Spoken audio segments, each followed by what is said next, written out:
Alright, little road trip for the holiday weekend.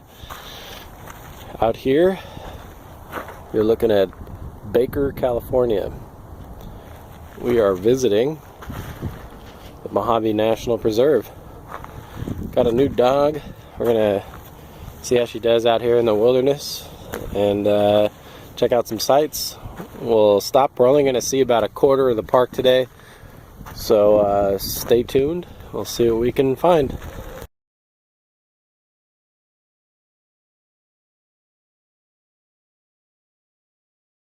Okay, we've left the highway. We are now headed down Aiken Mine Road toward the lava tube. The road comes from that direction, and we are headed out there. Alright, the road's been pretty easy. Just a washboard road so far. Already getting into some decent views of lava beds everywhere. There's a couple of old Jeeps that have been coming around through here. There's a couple of them coming at us.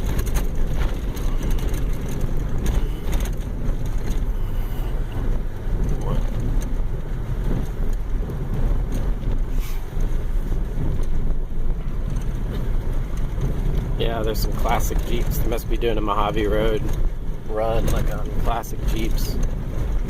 Pretty cool.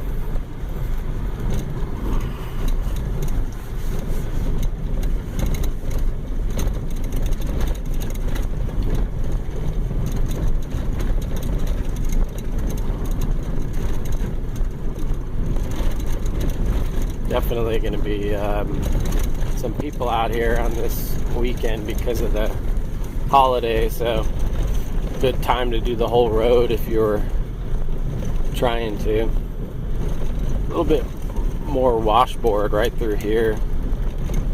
Let me see if it's a little smoother on this side. And not as much. Pretty good views so far. We'll check back. Alright, as we roll up, there is a sign, Lava Tube Trail, and it looks like there's some people up here visiting it. So we'll go up here and visit it too. See you in a bit. Okay, back behind us, it looked like the trail ended there, and that was the parking lot, but that is, I think, where the cars stop. So if you have a off-road vehicle, you just keep going. Alright, we made it. We parked over here. You go up the mine road, and as you're going up, you're going to see a trailhead on the right. It starts right there. There's a set of cairns. This looks like an old lava river right here. It's pretty cool. So we're going to go over here, and this is what you're looking for. Down there where you see an RV, that's like a stop. If you have a car, stop over there. Don't come up here.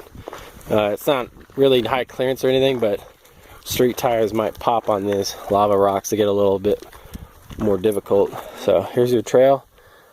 Goes up that way.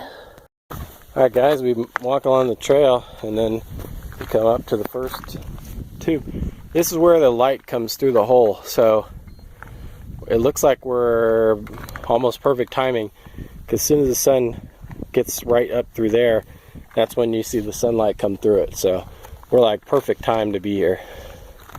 I think you enter it up here. So we're gonna go underground. So let's go check it out. Looks like Jason's done. He went down. You go down these stairs, and then along this path and down in there. So when we get in there, we'll take some video. Looks like we the time of the year is not right for the sun to come beaming through there. You had to be there a little earlier in the day. But maybe, I want to say, like, it looks like around May, early May or June. That's the right time to be there for that kind of beam to come through the middle like everybody sees. So let's go check it out. Alright, we are in.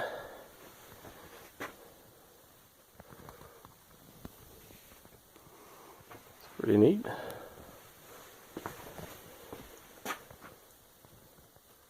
We're not getting the ray of light like we normally would because of the position of the sun. But that doesn't mean it's not cool.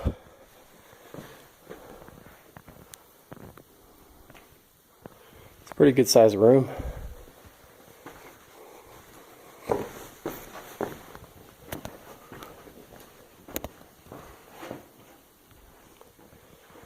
You can tell we're like in the sunlight a little bit. There's the only sunlight that's getting through, that little speck.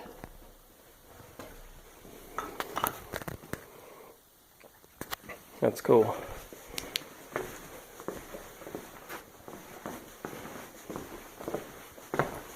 Look at that little hole. Didn't even notice that when you're on top. That little hole right there. Gotta find that when we get up there.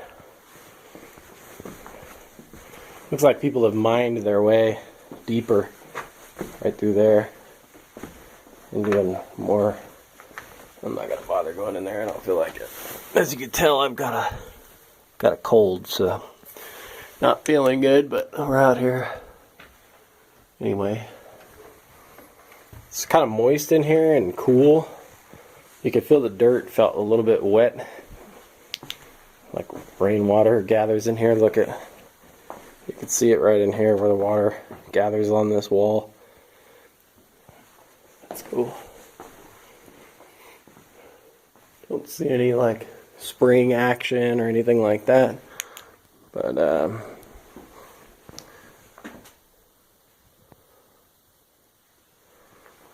pretty neat anyway. Alright, we're going to move on and check out the next site. We're on our way out. Ground's pretty smooth through the first part. And then it, gets to where you got to get down near your knees or kneel real low. But pretty cool. Easy day. Nothing hard about coming in here if you're interested. Basalt lava. Pretty cool. I like the way it looks. You get to see like, protected looking lava, but you can see the dirt on the walls. So this might fill up with water any given year. And it might come washing in here and fill it up like a lake and then drains. You can see the crumble. See, this is a fall right here. This is falling down, this big rock from there, from that pocket right there. It fell down and then here it is. So if I go this way, you'll see it a little better. All of that, which is at least 4.5 feet tall, fell from that right through there. Collapsed. So hopefully nobody's ever here when that happens again. Likely in a very heavy rain or cold year when ice forms in the cracks and pushes layers out. See, that looks like that's ready right there, that one right there. Looks like it could be almost time. So, alright, we're done. Time to go.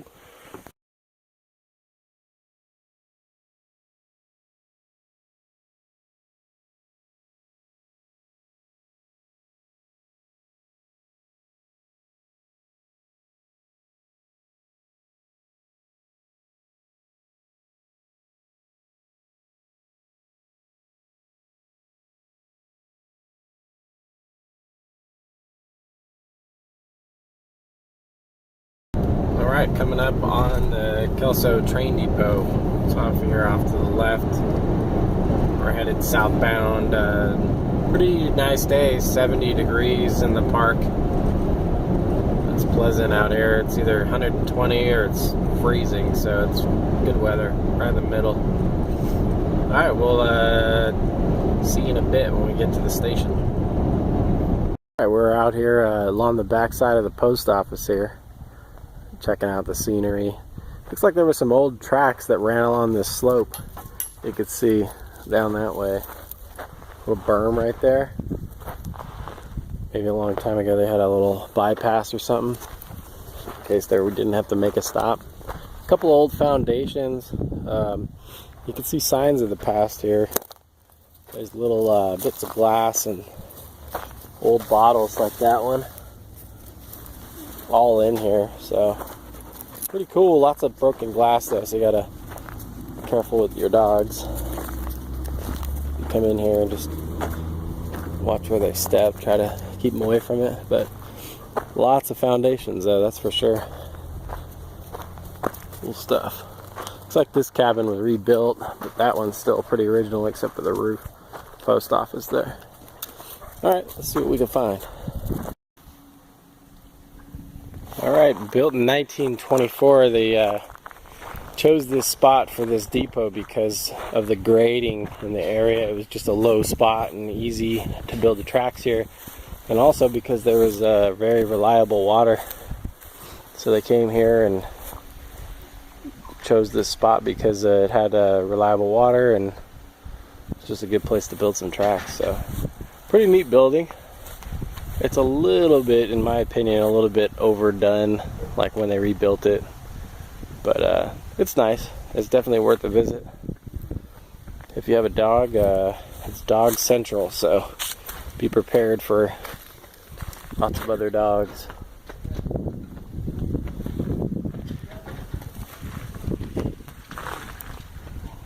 Still run by Union Pacific Railroad.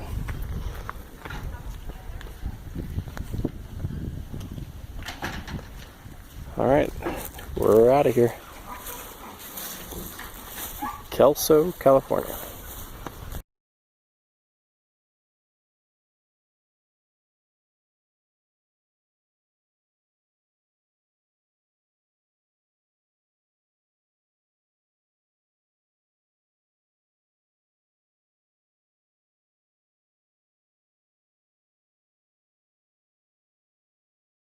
Alright, we picked a spot that was down the road a little bit from where everybody else parked.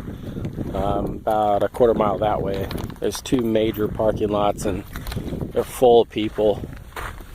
You know, I don't know how the trail is. I've never been to these dunes, so I don't know if that's just like the easiest way to get to the top of this dune. There's definitely some people up there. You could see them walking along the ridge. So, but we're just gonna walk out a little bit, get closer, and then get out of here. So here we are, Kelso Dunes, one of the tallest sand dunes in the West, or in the United States, I should say. I know there's a couple others. Nevada's got quite a few that are pretty tall. Death Valley's got a couple too, so this is one of the major ones. Let's check it out.